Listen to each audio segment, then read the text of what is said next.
All right, sounds like there's a lot of good chatter about the homework. What questions do we have? I have a question Yes. about the second one. Okay, that's the big It's vapor liquid pressure. equilibrium. Okay. Yeah. The trouble I'm having is that as I get close to the critical point, Right. it's hard to solve for the vapor pressure. So, is there a better way to guess? And I guess when I say close to the critical point, I'm like 402. Is that close enough that we're there? Yeah. And- You could be, the properties do change quite a lot the closer you get. So vapor pressure is exponential. So it'll look something like this, and then it'll stop at the critical point. Uh-huh. So if you want to have accurate measurements of the vapor pressure, you do need a pretty fine temperature resolution down here. But for the purposes of the homework, don't break your back on it. I mean, I was using half a degree, and as I get to 402, it stops being able to guess it well enough to solve for the pressure. So I never had that issue. It may depend how you're solving how are you solving the cubic equations? I'm using well, I tried it both with MATLAB and the other one, but it's a method I found online, Newton's method. So with the critical point, there's still 3 roots. There's always going to be 3 roots. The issue is just that one of them is they're going to start to become non-real. So as you approach the critical point, this little squiggly region gets smaller and smaller. And then eventually you hit an inflection point and a 0 slope. That's going to be your critical point. So even at your critical point, you're still going to have 3 roots. Just 2 of them are going to be non-real and one of them is going to be real. So it might just be a matter of the numerical methods of the solution solver. In MATLAB, using the roots function, I did not encounter any numerical issues. But ultimately, I would say don't worry about it. Because for the most part, I just want everyone to kind of see how it all comes together to develop these big tables and things like that, going through these detailed calculations, at least with an easy equation of state. And then knowing that, if you ever were to open up Aspen or any of these other process flow simulator type programs and you run the thermal fluid property calculations, this is what it's doing. So it's not a trivial product to be able to drag and drop any material you want with any mixing rule you want or any equation of state or any activity coefficient model. And so that's how these systems work. So for the most part, I want everyone just to experience that. But if you're getting down to the nitty gritty of trying to resolve the half a degree temperature step, I wouldn't stress too much about it. Questions? Yes. I'm trying to calculate the delta vaporization using the Gauss-Capron equation. One more time. When I'm trying to calculate the delta H vaporization, the second question, or using the Gauss-Capron equation. Yeah. My delta H is increasing with increasing pressure or temperature. The saturation is increasing, so my delta is increasing, which should decrease. It should decrease. Yeah. I don't have my solutions off the So top. actually, you asked us to do an approximation for dp sat by dt. It's It's p sat. so this is dp sat dt, and this is delta s over delta v, right?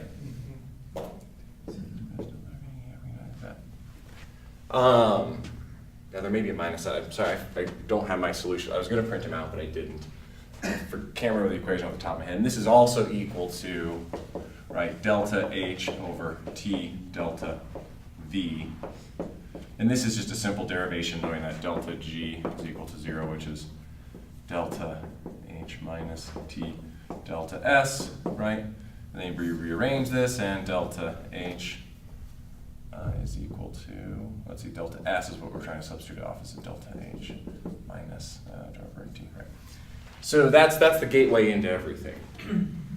So the slope here, now I'm trying to think, this should, so dp dt is only going to get steeper over time, but we don't really know how the delta s and the delta v change. I don't think there's a minus sign here, but am I right? Is there no minus sign? No minus sign. Okay, good. So, I mean, you just need it just needs to be, I don't know, I think it's just probably a numerical calculation. So let's run through really quickly what we mean by numerically calculating it. So there's more advanced ways of estimating the slope, but if you're automating it, I just set an arbitrarily small temperature step. So I did like 0.1 or 0.01, and it took 5 minutes to run the code. I think actually I'm making a mistake. I mean, you asked us to use Clapeyron equation, I used Clausius Clapeyron equation. So maybe Shouldn't matter too much. So the only difference between the Clapeyron and the Clausius Clapeyron is that for the choose the V volume. For the V, you substitute in, so delta V, we're substituting just V of the vapor, which is RT over P. Then this is approximately equal to P delta H sat over T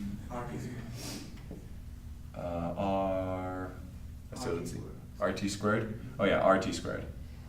RT squared. And then we do that clever trick where we pull this into that, and so it may be, if you're using the Clausius Clapeyron, I suspect it may be an uncertainty with how you're calculating the natural log of the pressure, then differentiating it. That seems like the most likely pathway to make an error. But since we have the equation of state solver set up ready to go, just use straight up the Clapeyron equation. And so really what we're looking for then is the difference in specific volume between these 2 points here. And also make sure your units are working out. So your units that I'm asking you to plot this figure are going to be in liters per mole. But that's not how it's supposed to work out here. You need to make sure that this is in pascals. If this is joules, this has to be pascals. So if you always convert to SI units, then you don't really have to worry about it. So I always do all my calculations in SI, but then when I ask you to plot it, I'm plotting it so you get reasonable numbers and not 0.00000, something like that. Because meters cubed per mole is not the best units that I ever worked with. Do you have a question? Any other questions? Yeah. I have a question about number one. Okay. It seems like to me, so for, well, really, say part A, as we expand it, it seems like we need the total volume after the expansion in order to solve this. What's the wording of the question again? 1 kilogram of water is evaporated in vapor liquid equilibrium, 25 MAC% liquid, 75% vapor. Its initial pressure of 100 kilopascals. It's adiabatically and reversibly expanded from 100 to 1 kilopascal. Find the state of the system.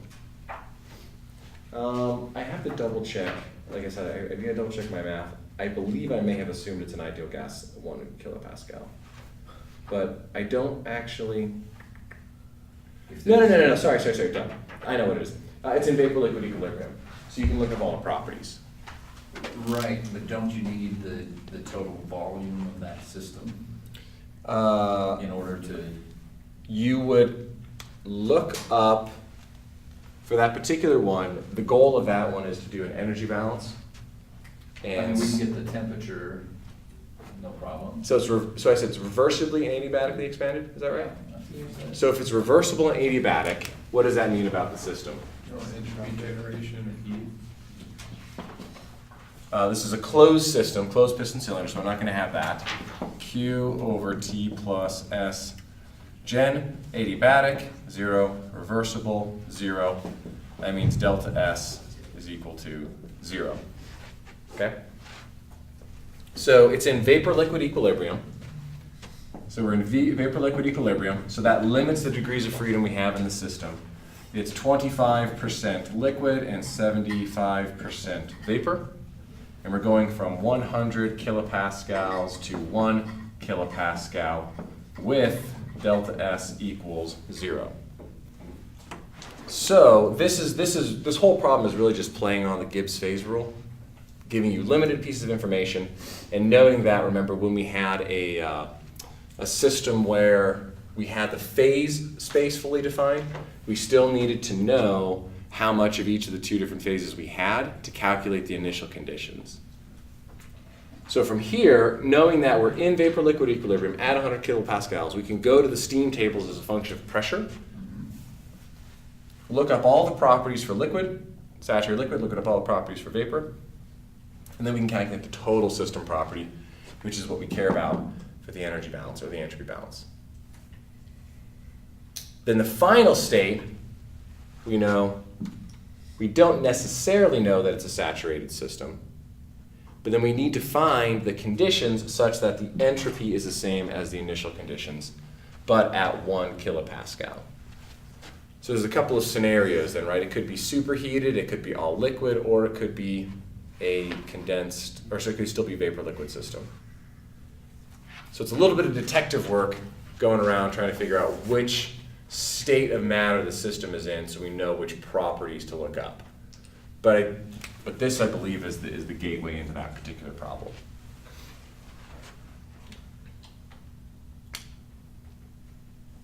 Any other questions?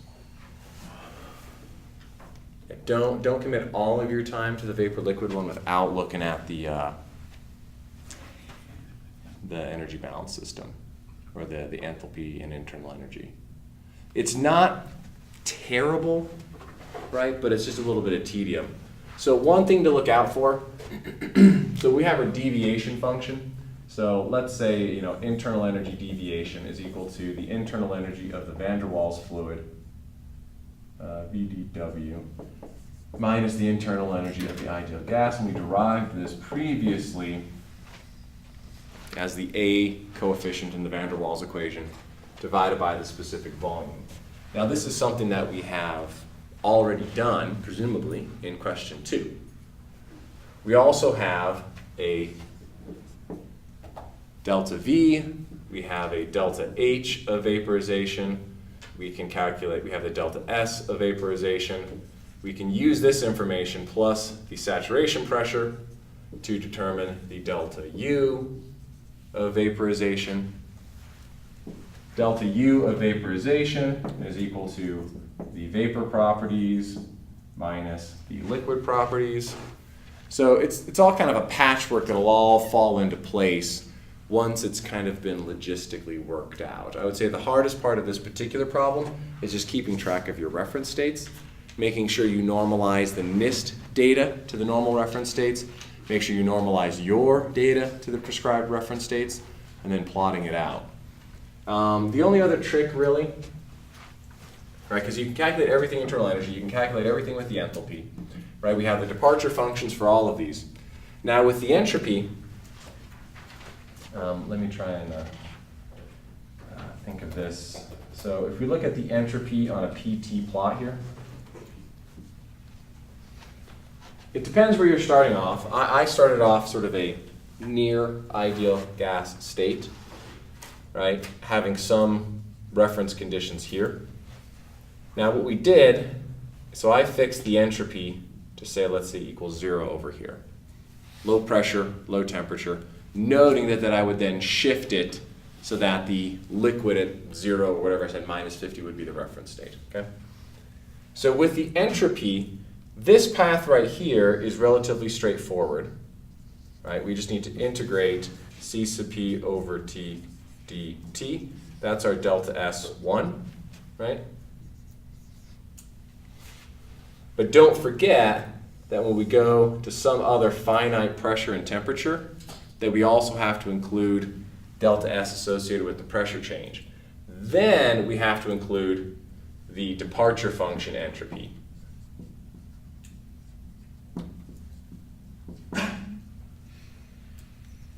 Right, so this is different than the U and the H departure functions, because in those, the ideal gas doesn't change as a function of pressure, but for the entropy, it does.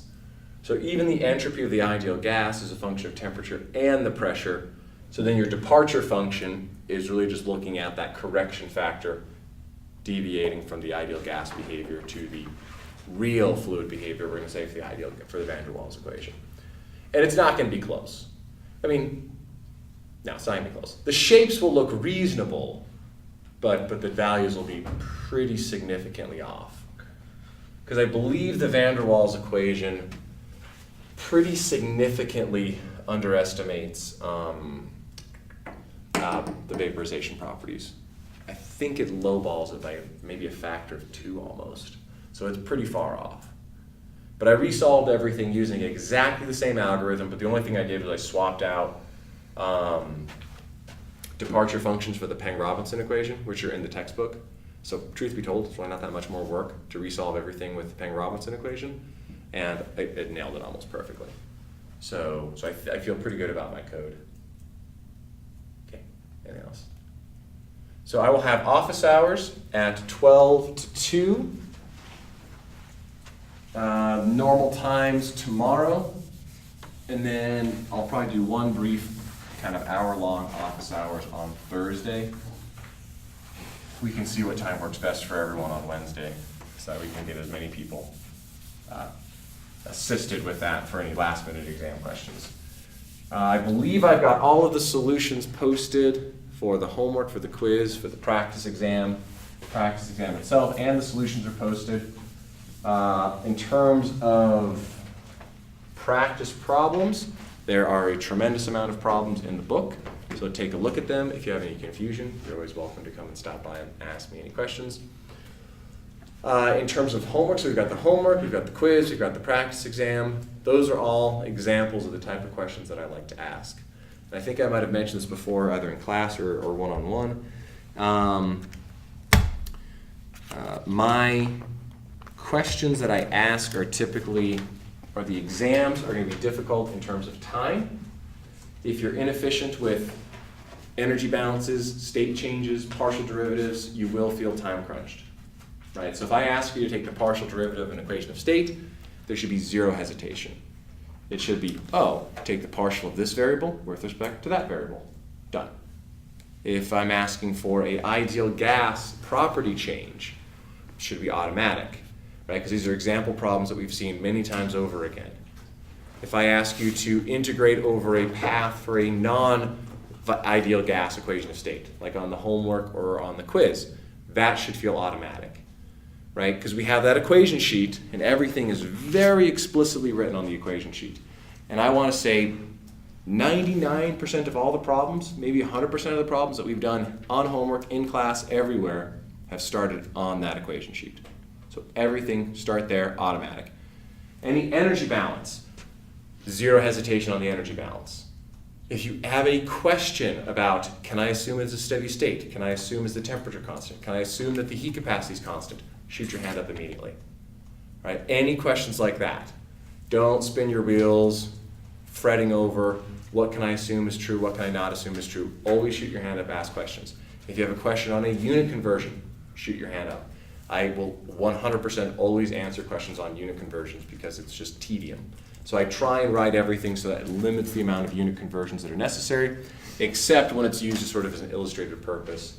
For example, when we're talking about using the Clapeyron equation, right? You have to make sure that the units cancel out to give you pressure over temperature from, because with the Clapeyron equation we've got joules per mole Kelvin over meters cubed per mole. Does that give us pressure over temperature? Right, that kind of things. You have to be a little bit careful on those, but I'm not going to give you a hard time if you don't know the conversion between inches and feet, or yards and feet, or something like that, or miles and feet. I might make a mistake and put something in there that I think everyone is obvious with, but I know everyone comes from different countries with different sort of unit systems. Any questions on how the exam is going to go? Okay. So where we left off on Friday is we were talking about mixture properties. And there's a little bit of material we have to go over so that we have preparedness to answer question 4 on the homework. I'll skip over the brute on the math so we can move on a little bit. But we're kind of at a limbo state right now where we're wrapping up kind of the theoretical foundation of state changes and then transitioning into phase equilibrium. And so I don't want to hit you with too much information now because we don't have a homework on it, so it's not going to be on the exam. So we'll try a little bit of water.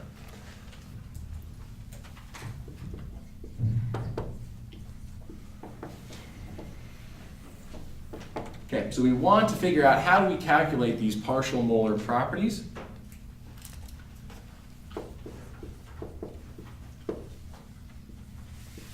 we need the pure species property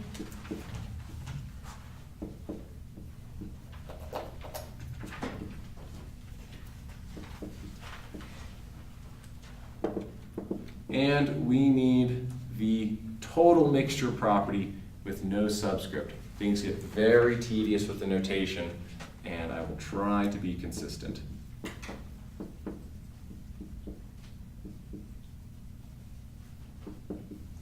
And if you recall, with the overbar always is going to signify the property of something in the mixture. So the key things to look for when we're trying to decode these symbols is one, if it's got a subscript, that means it's referring to a particular species.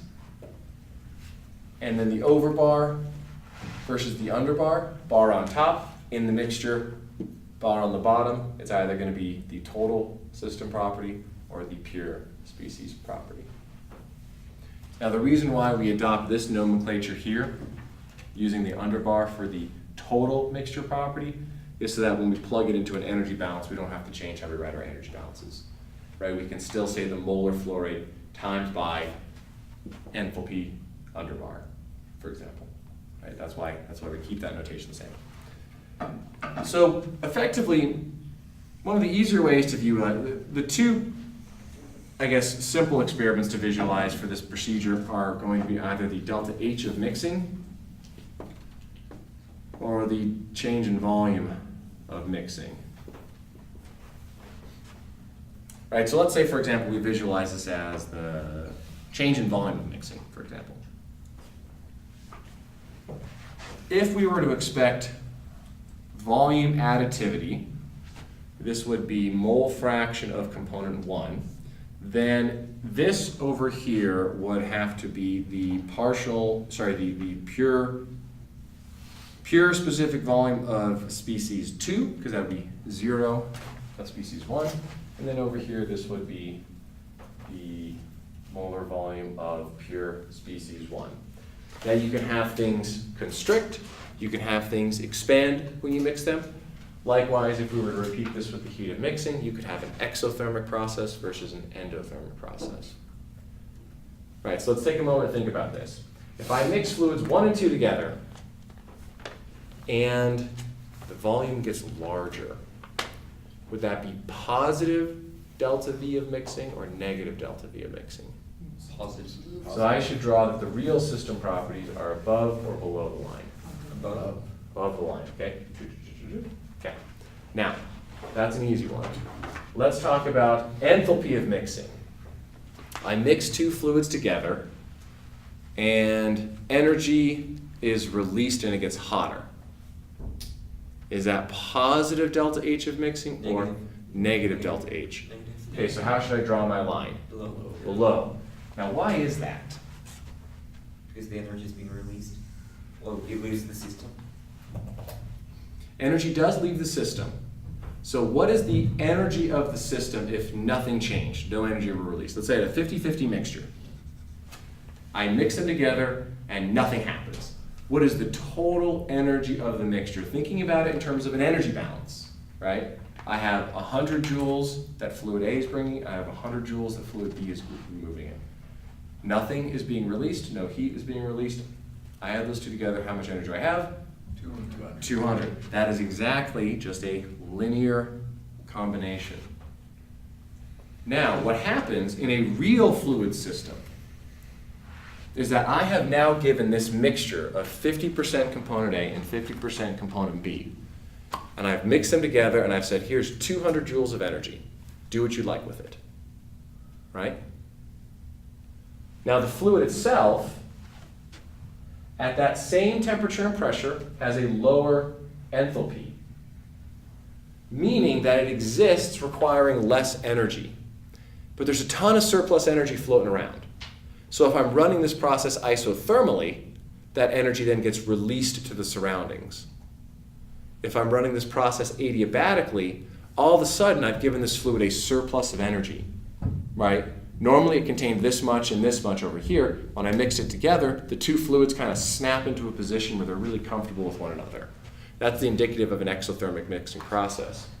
So what has to happen then is that the temperature has to rise in the system such that the enthalpy of the mixture is equal to the enthalpy of the individual contributions.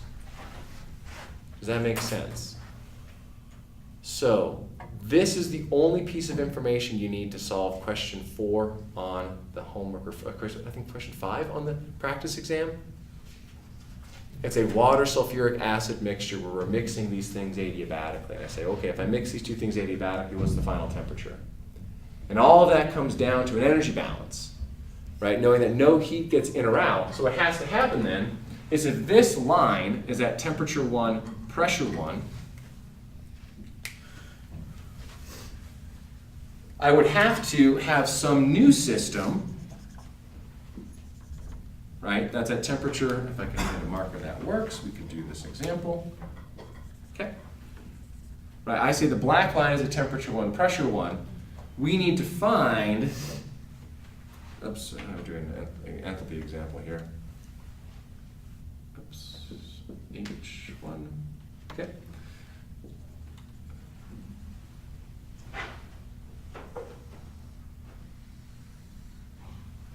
Right, this would be at temperature 2, pressure 1, if this is being done in a constant pressure system, right, with Q equals 0. So what would happen then is that the system would then heat up to whatever temperature 2 was, such that when those two were mixed together, it had the same enthalpy of the original enthalpies of the fluid being mixed. Any questions on that concept? Same thing as the process where endothermic, for the most part, most mixing interactions are going to be endothermic. Like if I grabbed any two random fluids in the Sigma catalog and I mix them together, most likely it's going to be an endothermic mixing process. We typically experience exothermic mixing processes more often than not in the laboratory because we're going to be mixing things that actually mix together. So of the things that do mix together, there's a higher probability that they're going to be an exothermic mixing process. So salts dissolving, for example, are typically going to be an exothermic mixing process. But if I grab any sort of two organic chemicals off the shelf, it's typically going to be endothermic. For the most part, fluids don't like each other. But every once in a while, you find a nice combination where the water can simplex around these other compounds, and you can get a exothermic mixing process. We see that more often because, well, we only work with compounds that can be easily mixed together. Otherwise, it'd be really hard to do our chemistry. Right. So that's why we see exothermic processes a lot. But if you were to grab any two things randomly, most likely it'd be endothermic. But the key thing with non-ideal mixtures is that really all bets are off. Crazy things can happen. It could transition from an exothermic to an endothermic process, right? Based on the composition and all sorts of fancy things. Okay, so to measure the partial Molar property, this is kind of just an important recap because it's, to me at least, I don't find it to be 100% intuitive sometimes. And I think it can be confusing when you say that you mix two things together and energy is released, that it has a lower enthalpy, which is true. Or when you mix two things together and it's a higher enthalpy, things cool down. It kind of seems a little bit counterintuitive, but the notion here, right, is that when I mix two things together adiabatically, they bring them out a certain energy. If that mixture requires less energy to be maintained at that temperature, then that energy has to be either pulled out of the system or used to heat the system up to new conditions such that the mixture property matches the linear combination of the feed to the system. Right. So when you look at the practice exam, there is an entire question based on this one concept alone. And I don't think anyone got it on the exam last year. No one did particularly well on that problem. Maybe a couple people got a few parts of it, but no one got it all right. So there is, we went over a lot of definitions about mixture properties. Let me just write them out really quickly here. So the property change upon mixing at some temperature, pressure, and composition, and this X underbar is the notation that I'll use, just saying that it's a function of all of the composition of the system. It's a 3-component system. It's xi, xj, xk, for example. This is going to be the mixture property.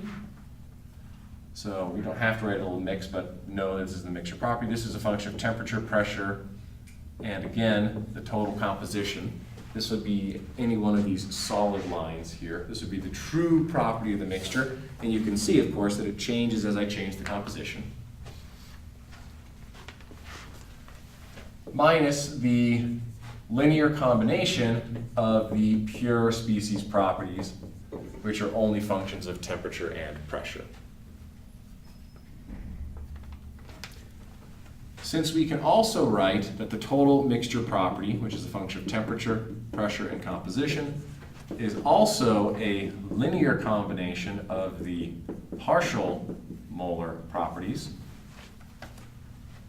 Right, note the distinction here, right, where we're talking about the total mixture property, which is a function of temperature, pressure, and composition, versus the pure species property, which is only a function of the temperature and pressure.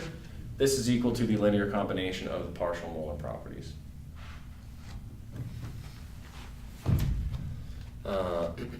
So then we can rewrite that the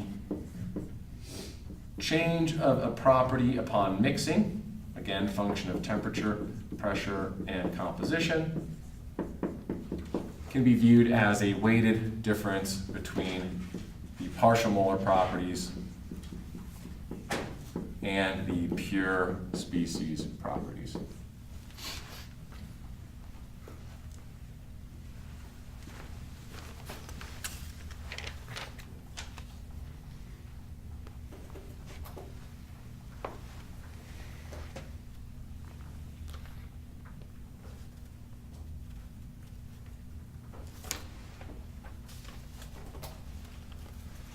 So after a decent amount of clever arithmetic, I'm going to skip over the math itself. Our goal is to measure the partial molar property based on data that looks like this.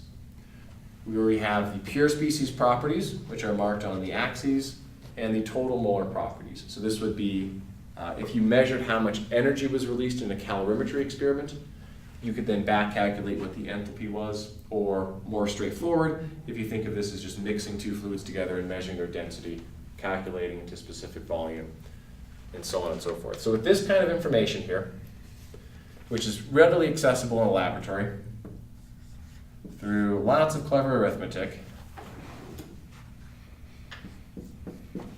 we can come up with an expression that looks like this.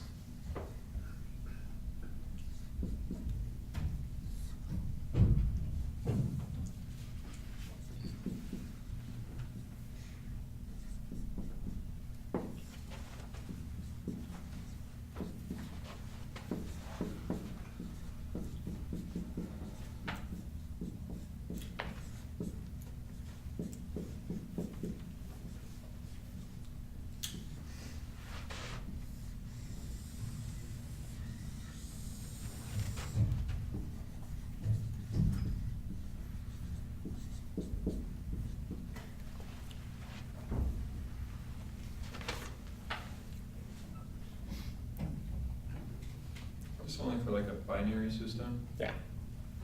It gets significantly more complex when we're talking about a multi-component system. So oftentimes when you have a multi-component system, the goal would be to lump it into as few of pseudo-components as you possibly can, and then try and be clever about your approximation. Say, mix A and B together, then mix A, B, and C together, and be really clever. And the tricky part is, too, as soon as you get to 3-component, 4-component systems, even visualizing the data becomes almost impossible. So most of what we'll be talking about for any analytical calculations are going to be for a 2-component system. And oftentimes when it becomes more complex, really the more straightforward way is just to do data fitting and sort of derive what it should look like and then just fit the coefficients. But it gets complex very quickly. A couple of manipulations from this equation. So you can just swap all the x1s for the x2s if you'd like. That's totally fine, right? It's totally arbitrary what we called x1 and x2. Okay? Another trick, this is obviously going to be the most complex term in this equation to calculate, right? This is what we're shooting for, so we're going to rearrange this and solve for it. This is the pure species property, right? We're going through extensive work to calculate that for van der Waals fluid, or you can just typically look it up. Property change in mixing is what you're experimentally measuring. X1, mole fraction of component 1. Obviously that's pretty easy. So this term right here is going to be the tricky one. So one trick, if I have an equation, x1 plus x2 is equal to 1, this is just my definition of a mole fraction, effectively is all I'm writing here. Right? How I define and write a mole fraction, this always has to be true.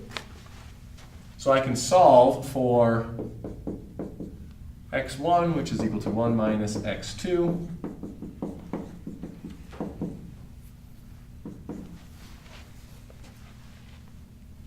Then I can rearrange this expression.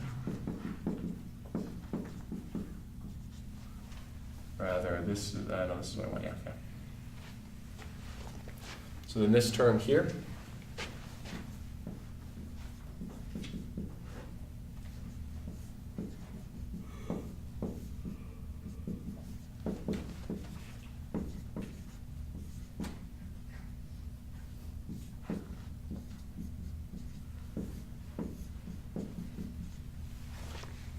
that'll save you a lot of heartache for question 4 on the homework.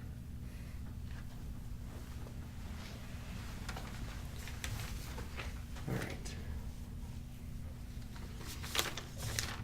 So, truth be told, what we have done is effectively laid out the entire formulation for all of classical thermodynamics. The only thing that we are missing right now is effectively how do we calculate the partial molar Gibbs free energy? Because that's the term that we need to identify and capture for multi-component, multi-phase equilibrium.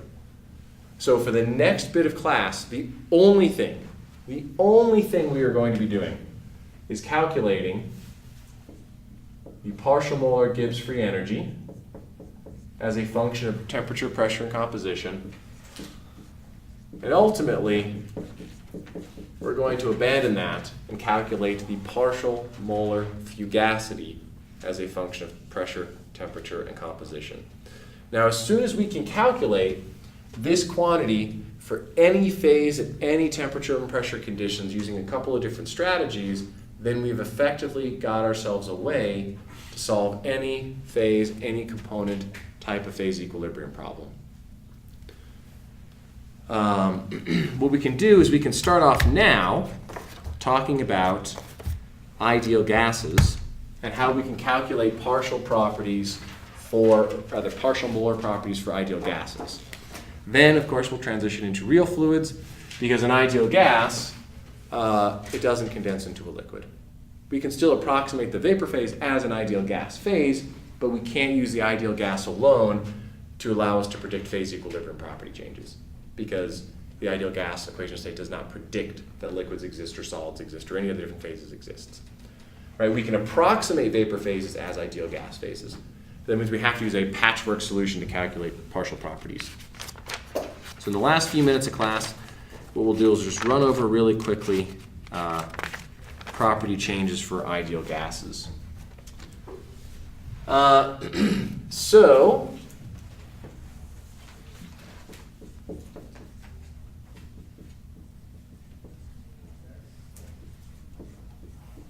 right, we're going to go through kind of rapid fire talking about different ideal gas properties. So the ideal gas law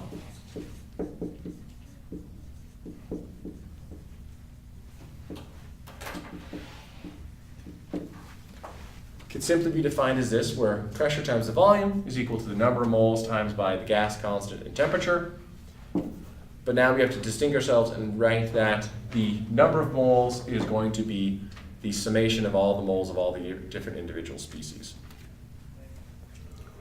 So for internal energy, the total internal energy of an ideal gas mixture, IgM, is a notation we're going to be using quite a lot, because a lot of the calculations we're going to be doing, right, the fugacity here is going to be proportional, the partial molar fugacity is going to be proportional to the partial Gibbs minus the partial Gibbs of an ideal gas mixture.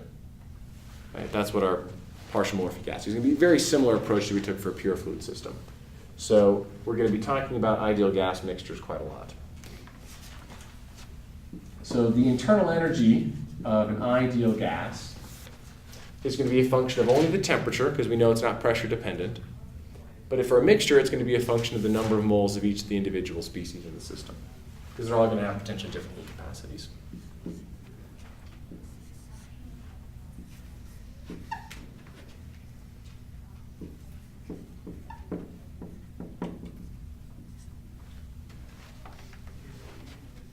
I guess I can write this as NJ here. The reason I have to differentiate. So the total energy of an ideal gas is just going to be adding up the contributions of all the individual species, because the basic assumption of an ideal gas is that nothing is interacting with anything else. So if we then take this and substitute it into our definition of partial molar properties,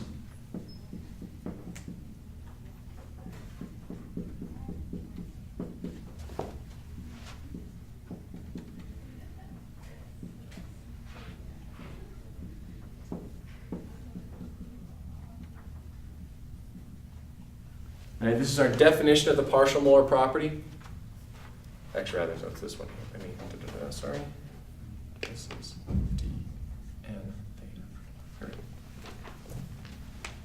Right, this is our definition of the partial molar property, where we're looking at how does the total internal energy of the system change with respect to adding or subtracting a little bit of only species 1 at constant temperature, pressure, and holding everything else constant. So then we can substitute in our expression for the ideal gas law, temperature, pressure, holding everything else constant of the summation.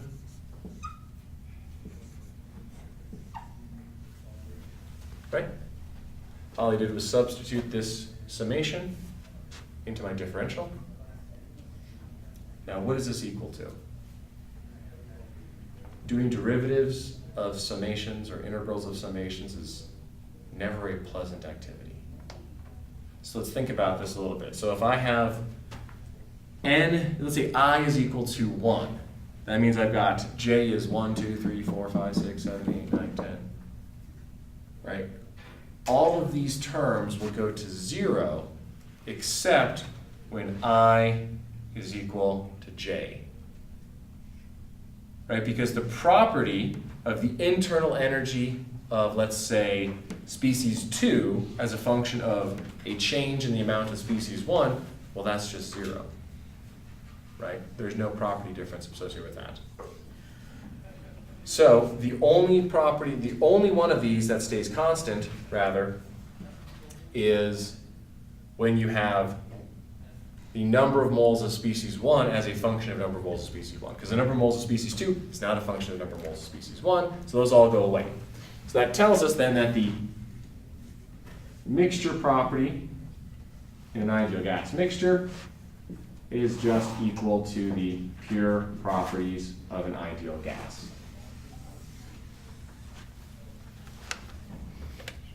Which is only a function of temperature, which we know already. Now, the exact same logic can be applied for the volume. So the specific volume in an ideal gas mixture is just equal to the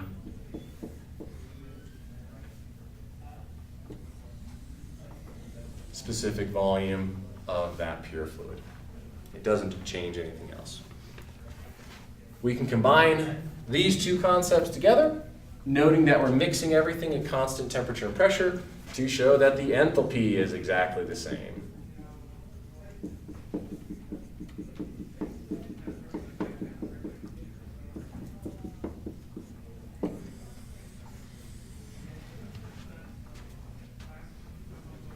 Nothing's changed. Entropy is a bit more complex. For the sake of completeness, I'd like just to get through this one here. We can skip over the arithmetic and get to the conclusions. Oh, sorry, one last definition. The partial pressure, P of I,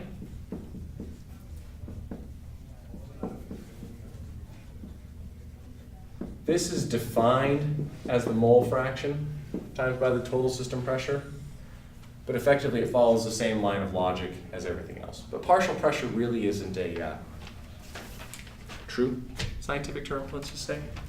It's a definition. In a real fluid, we can't differentiate which of the particles are contributing to the pressure, right? It's the whole system properties. But we define the partial pressure, which we use very commonly when we do phase equilibrium calculations and chemical equilibrium questions.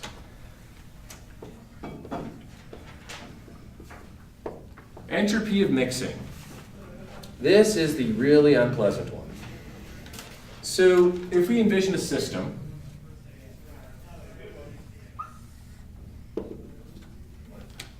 where we have particles of A on one side at some temperature and pressure, and we have particles of B on the other side at some temperature and pressure. What we're going to do is we're going to expand A into B, and we're going to expand B into A. Right? We're going to mix them together, and then the two volumes are going to overlap. So the change of the system entropy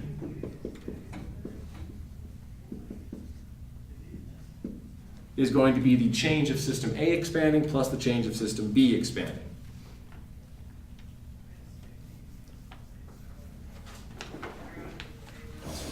So this is the total system volume is chamber A and chamber B added together. So the delta S of, let's say, system A expanding from one side to fill the total system volume is going to be equal to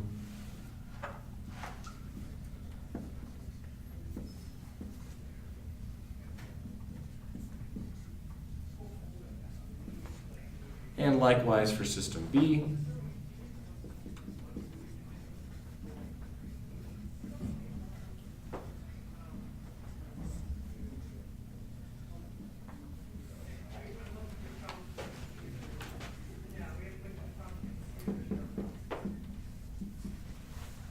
Where they're expanding into each other.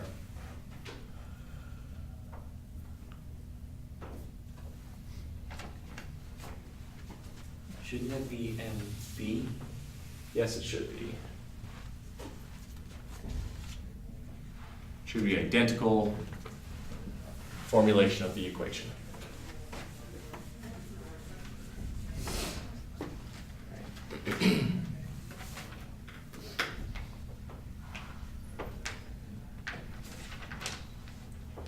So our total, I'm going to call this B here. So the total mixture of the system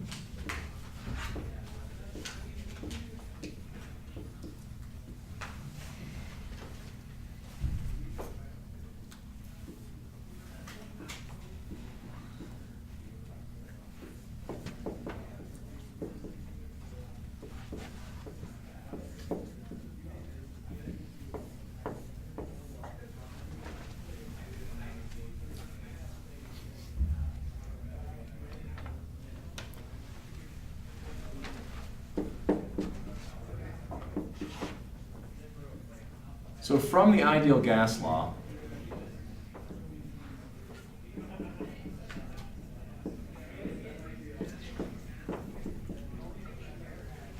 we can simply show that the ratio of the volumes is equal to the mole fraction.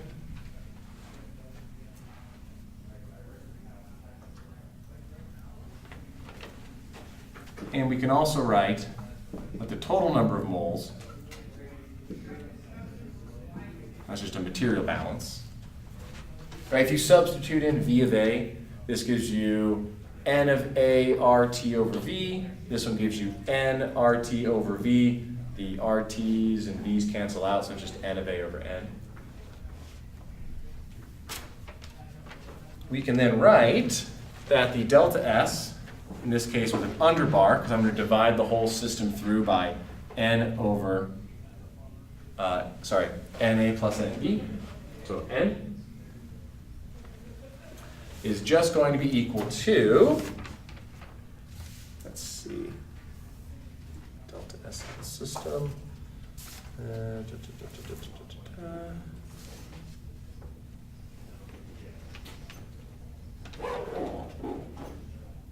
Minus Rx A ln of x a minus R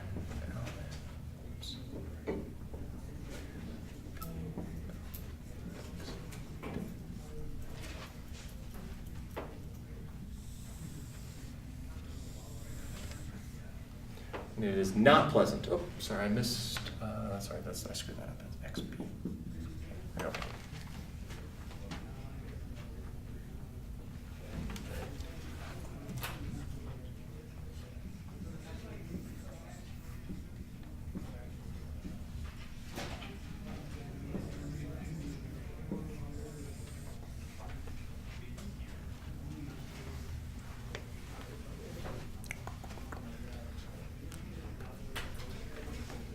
I've run myself out of time like usual, but I just wanted to wrap this up.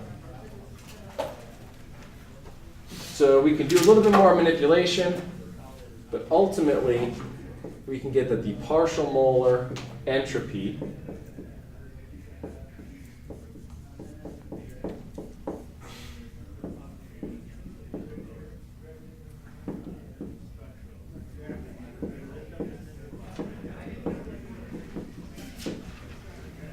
this is the conclusion that we are looking for here.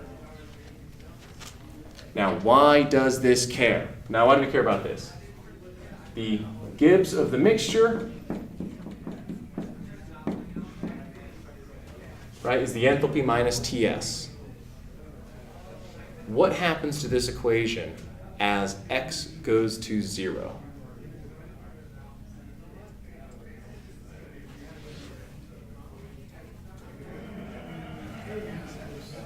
So the the partial molar entropy equals what as the mole fraction goes to 0? It's just S under bar now. What is the natural log of 0? Not infinity, it's... No, the natural log of 1 is 0. No, last should be. What was that? Negative infinity. This goes to negative infinity, this goes to positive infinity. That means the Gibbs free energy goes to negative infinity when we hit 0. All right, out of time, but I wanted to end on that note there. Review on Wednesday, so see you.